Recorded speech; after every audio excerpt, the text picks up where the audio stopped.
Bwana Yesu asifiwe. Ninawasalimu kwa jina la Yesu Kristo, mwana wa Mungu aliye hai. Kwa majina naitwa Mwinjilisti Gerald. Namshukuru Bwana Yesu, ameniokoa, amenipa neema ya wokovu kwenye maisha niliyoishi na ninayoendelea kuishi.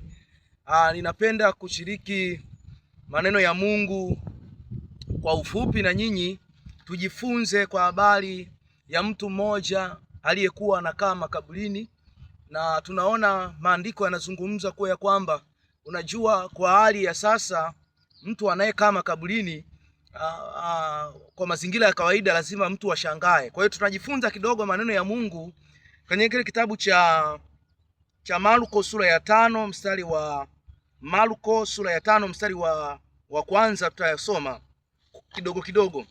Ninasoma kwa msaada wa Roho Mtakatifu. Wakafika ng'ambo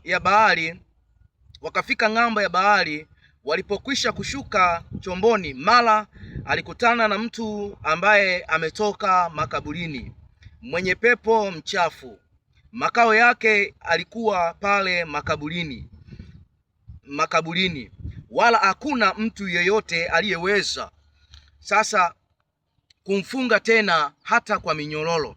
Biblia inazungumza kwa mtu mmoja ambaye maisha yake yalikuwa ni pale makaburini. Yeye maisha yake siku zote, kuenenda kwake, kuishi kwake, alikuwa pale akikaa makaburini. Kwa hiyo tunaona huyu mtu kwa mazingira ya kawaida na kwa hali ya kawaida ilikuwa sio kitu cha kawaida, lakini katika ulimwengu wa roho kuna namna fulani ambayo yule mtu inawezekana alikuwa ni mzima, inawezekana alikuwa na afya, inawezekana alikuwa na maisha mazuri, lakini kutokana asili ya ulimwengu wa roho na asili katika ulimwengu wa mwili, kwa hiyo ulimwengu wa mwili ilimwasili kutokana na ulimwengu wa roho. Kwa hiyo yule mtu tunaona mazingira ya kawaida sio akili zake. Kwa hiyo tunaona Biblia yule mtu alikuwa anakaa makaburini siku zote za maisha yake, na hakuna mtu yoyote aliyekuwa na nguvu ya kuweza kumfunga hata kwa minyororo na pingu. Biblia inazungumza kwamba hata kwa wakati ule tunaona kwa kwamba yule mtu inawezekana walikuja maaskari wa kipindi cha muda ule wa Yesu, lakini walishindwa kumfunga kwa pingu na minyororo. Walitokea watu wengi wakamshika, wakamfunga kwa pingu na minyororo. Kwa sababu gani walishindwa? Walishindwa kwa sababu yule mtu alikuwa anaongozwa na mapepo. Mapepo yalimshikilia, mapepo yalimfunga. Kwa hiyo akawa hana namna ya kujipambanua. Ufahamu wake na akili zake zilishindwa kutoka pale mahali ambako shetani alipomfunga. Kwa hiyo Biblia inazungumza kwa kwamba alikuwa siku zote anakaa makaburini, siku zote, usiku na mchana, every day, kila siku, kila mwaka alikuwa anakaa makaburini. Sasa mpendwa mtumishi wa Mungu, nataka nikueleze kwa habari ya mtu huyu kwamba wakati Yesu anahubiri Injili, wakati Yesu anapeleka habari njema, tunaona yule jamaa inawezekana alishasikiaga habari za Yesu, inawezekana hakuwahi kusikia habari za Yesu, lakini tunaona yule mtu alikuwa makaburini. Tunaona mazingira ya kawaida. Mpendwa mtumishi wa Mungu, kuna watu wengi wanapita changamoto.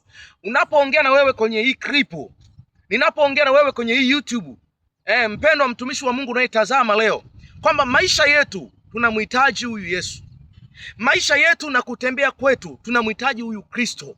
Hakuna safari ambayo tunaweza tukaenda salama kama tukiwa ndani ya Kristo. Sasa tunaona Biblia mtu mmoja kwamba huyu mtu maisha yake watu walimkataa, watu walimtenga, wakamwambia utaendelea kuishi maisha hayo.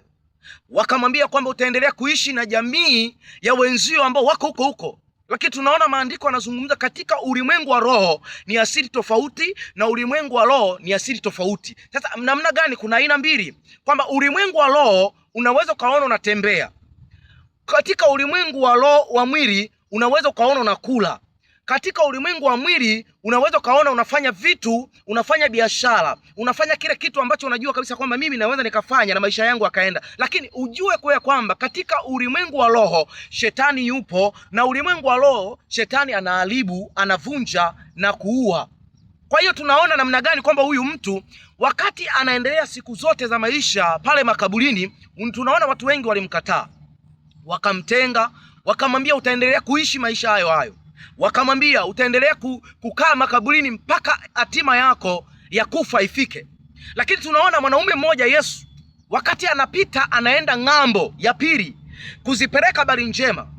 Wakati anazipeleka habari njema, watu hawakujua, jamii haikujua, taifa halikujua kwamba huyu mwanaume Yesu anapopeleka habari njema, akajua kwa kwamba ninamfuata mtu mmoja ambaye anakusudi naye ili aweze kumkomboa.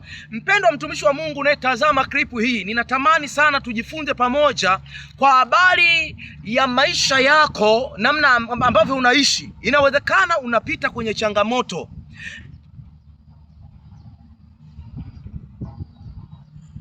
inawezekana unapita kwenye majaribu, inawezekana unapita kwenye changamoto kubwa, inawezekana unapita kwenye mateso, lakini yuko Yesu Kristo ambaye amekusudia mema kwenye maisha yako. Kwa hiyo mpendwa mtumishi wa Mungu, wakati huyu jamaa yuko makaburini anateseka, wakati huyu jamaa yuko makaburini anajikatakata na mawe, wakati huyu jamaa yuko makaburini anateseka na nguvu za giza, lakini tunaona Biblia inazungumza Yesu wakati anatoka ng'ambo anapeleka habari njema, akavuka ng'ambo. Alipomaliza kuvuka ng'ambo, tunaona yule jamaa alitoka kule juu. Wakati ametoka kule juu, anaenda mpaka kwenye magoti ya Yesu, anamwambia, umekuja kutuhukumu wakati majira si majira si sahihi. Yesu akamwambia, ninajua aliyeko ndani yako, lakini pia kama ninajua aliyeko ndani yako, ninaomba umtoke saa hii. Kwa hiyo Biblia inazungumza, mpendwa mtumishi wa Mungu, tunatamani kujifunza kwamba Mungu anapokupa huduma, anapokupa kipawa, anapokupa kila kitu ambacho Mungu ameweka ndani yako, lazima ukitumie vile ambavyo Mungu anataka. Bwana Yesu asifiwe sana. Unapotazama klipu hii, lazima ujue ambavyo Mungu anataka nini kwenye maisha yako. Kwa hiyo tunaona Yesu wakati anavuka ile ng'ambo, anaenda kwa ajili ya kusudi la mtu mmoja. Ninatamani Yesu aingie ndani yako kwa ajili ya kusudi moja, umtumikie. Ninatamani kuona Mungu akiingia ndani ya kusudi lako, ili Mungu aonekane ndani ya kusudi lako, ili aone nini ambacho anataka kwenye maisha yako. Yesu ameweka kusudi ndani ya maisha yako ili umtumikie. Yesu ameweka huduma njema ili umtumikie. Yesu ameweka karama ili uweze kumtumikia. Lazima usimame kama vile ambavyo Mungu anataka. Tunaona Biblia inazungumza kwa yule jamaa wakati ya kusimama kwa zamu yake na akujua nini ambako Mungu ameweka neema, lakini laiti angejua neema ambayo Mungu ameweka tangu muda mrefu, wakati anafunguliwa pale, wakati anawekwa huru, anajiuliza ndani ufahamu wake, anajiuliza ndani akili yake, anasema laiti ningejua akili, laiti ningejua ufahamu muda mrefu, laiti ningekuwa hivi tajiri, laiti ningekuwa muda mrefu nimefunguliwa, laiti ningekuwa ni tajiri wa hali ya juu na mtumishi wa Mungu hali ya juu. Kwa sababu alijiuliza maswali mengi sana. Ni kwa nini alijiuliza maswali mengi sana? Ni kwa sababu alijua kwa kwamba laiti ningejua neema ya Kristo muda mrefu, ningekuwa mbali. Lakini hakujua neema ya Kristo. Watu wengi leo hawajui kile kipawa ambacho Mungu ameweka ndani.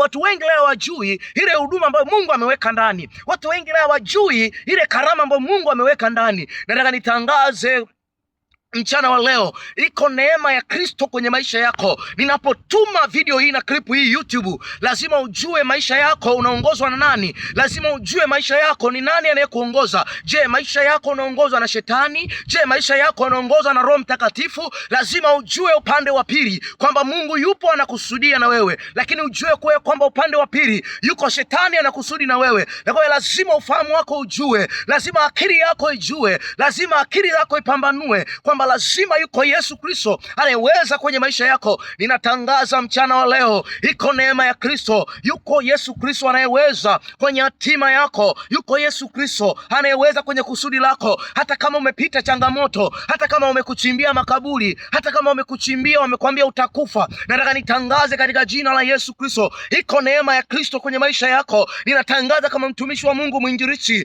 ninatangaza neema ya Kristo kwenye maisha yako. Lazima uwekwe huru. Yule jamaa aliwekwa huru, alifunguliwa, ni kwa sababu alikuwa hajui neema ya Kristo. Lakini alipojua neema ya Kristo, ninatangaza yule jamaa alipojua Kristo akasema ya kwamba ninaenda kutangaza habari njema, ninaenda kutangaza ushuhuda ambao Yesu amenifungua. Na nikwambie ya kwamba iko neema ya Kristo. Ni kwa sababu umejikataa kwenye maisha ulionayo, ni kwa sababu umejitenga na maisha ulionayo, ni kwa sababu wewe umejiachilia, umekata tamaa kwenye maisha ulionayo. Wengine wamewaza hata leo ujiue, wakati mwingine unawaza kwenye chumba chako unatamani unywe sumu, ninatangaza mchana wa leo, ninakutia moyo, Yesu Kristo yuko, lakini utambue kwa kwamba umekaa kwenye kusudi gani. Ninatangaza mchana wa leo, iko nguvu ya madhabahu, iko nguvu. Ninatangaza mchana wa leo, Bwana atakutendea mema, Bwana atakutendea mema, Bwana atakutendea mema, kama alivyomtendea mema yule jamaa aliyetoka makaburini, ambao watu wamemtenga, wakamwambia utakufa, wakamwambia utakaa makaburini siku zote za maisha yako, wala hakuna atakayeweza kuja kukufungua, wala hakuna atakayeweza kuja kukufariji. Lakini tunaona watu wengi walikuwa, ile jamii walikuja wakamshika, wakamwambia tunakupeleka hospitalini. Inawezekana akampeleka kwa makarumanzira, inawezekana walimpeleka kwa waganga kienyeji, lakini tiba yake inawezekana ilishindikana. Lakini Yesu mwanaume aliposogea mahali pale, angalia, alipata uponyaji. Mwanaume Yesu aliposogea mahali pale, ngome zikafunguka za kuzimu, madhabahu zikafunguka. Angalia, akapata uponyaji, akapata tumaini jipya, akapata njia mpya, akapata faraja mpya. Akasema ninaenda kumtangaza huyu Yesu. Ni mara ngapi mtumishi wa Mungu Yesu amekuokoa, amekupa neema ya Kristo, amekupa baraka, amekupa neema ya ufunuo, lakini hujapeleka habari njema, hujasimama kwa ajili ya huyu Yesu, hujasimama kwa ajili ya kumtumikia Jehova. Ninatangaza, ninakutia moyo kwenye YouTube, ninatangaza kwenye chaneli hii, lazima ukae mtumikie Jehova, lazima usimame mtumikie Jehova. Ninasimama kama kuhani, ninasimama kama mwinjilisti ambaye Bwana amenipa karama, ambaye Bwana amenipa huduma. Lazima nisimame kwa ajili ya jamii, lazima nisimame kwa ajili ya taifa, lazima nisimame. Wakati Musa alipopewa huduma, wakati Musa alipoambiwa ya kwamba wapeleke wana wa Israeli katika nchi ya ahadi, angalia, Musa alikata tamaa, lakini Mungu akamwambia peleka habari njema, kwa sababu mimi nimekuumba kwa mfano wangu, peleka habari njema. Tunaona wana wa Israeli walikata tamaa, wamefika kwenye bahari ya Shamu, wamekata tamaa. Kuna vilema, kuna vipofu, wengine viziwi hawasikii, wengine watoto wadogo, wengine wana mimba, wana ujauzito, wamekata tamaa, wanamlalamikia Musa. Ni heri Musa ungetuacha kwa yule Misri ambaye hajatahiriwa, ni heri bora tungeendelea kula makombo. Lakini Mungu akamwambia Musa, mkononi mwako umeshika nini? Nataka nikwambie mpendwa mtumishi wa Mungu, huduma Mungu aliyokupa leo unalia mateso. Angalia, Mungu amekupa kalama na vipawa, lakini bado unalia na mateso. Mungu amekupa biashara kubwa, bado unalia na mateso. Mungu amekupa kipawa, angalia unalia. Musa akaambiwa na Mungu, wavushe wana wa Israeli, mkononi mwako umeshika nini? Bwana Yesu asifiwe sana. Akamwambia mkononi mwako umeshika nini? Musa akamwambia nimeshika fimbo. Akamwambia Musa, unalia kati nimekupa silaha. Akamwambia nyosha, bahari ya Shamu itagawanyika. Akanyosha fimbo, bahari ya Shamu, na bahari ya Shamu ikagawanyika. Aliponyosha fimbo, bahari ya Shamu, mpendwa mtumishi wa Mungu, bahari ya Shamu ikagawanyika. Ilipogawanyika, wale watu waliokata tamaa, wale waliovunjika moyo, wana wa Israeli, wale wenye ujauzito, vipofu, vilema, watoto wadogo ambao hawawezi kuvuka bahari ya Shamu, wanaangalia kina kirefu. Lakini Musa aliponyosha fimbo, bahari ya Shamu, tunaona walipata tumaini jipya. Tunaona watoto wadogo walipata tumaini jipya. Tunaona viziwi walipata tumaini jipya. Wale waliokata tamaa wakapata tumaini jipya, wakainuka tena, wakapata amani. Musa akawaambia, waambie wana wa Israeli waendelee mbele, wasikate tamaa, wakaone wokovu wa Bwana atakao watendea leo. Tumishi wa Mungu, ni mahali gani ambako umekata tamaa? Unapotazama YouTube hii, unapotazama YouTube hii, Yesu akutendee muujiza, Yesu akuinulie watu, Yesu akuletee matajiri, Yesu akuinulie watu wanaokufaa kwenye maisha. Usikate tamaa tena, inuka kwa ajili ya Jehova, inuka mtumikie Mungu, inuka, songa mbele, inuka kwa ajili ya Yesu, usiwatazame wanadamu. Mungu akubariki sana kwa jina lake Yesu Kristo. Amen, amen, amen.